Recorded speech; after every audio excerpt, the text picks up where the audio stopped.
Hi friends, today we will talk about how to fix or how to solve the problem of arts and culture app. You will go to settings. Here in this page, you will go to apps, default apps, app settings. In this list, you will click on arts and culture. And then in this page of app info, you will go to first stop and you will click OK.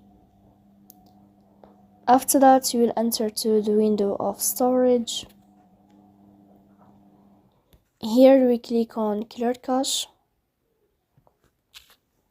In the end, you can turn off your phone and you can wait a moment to turn on your phone again to fix that problem. So please don't forget to support us by like and subscribe.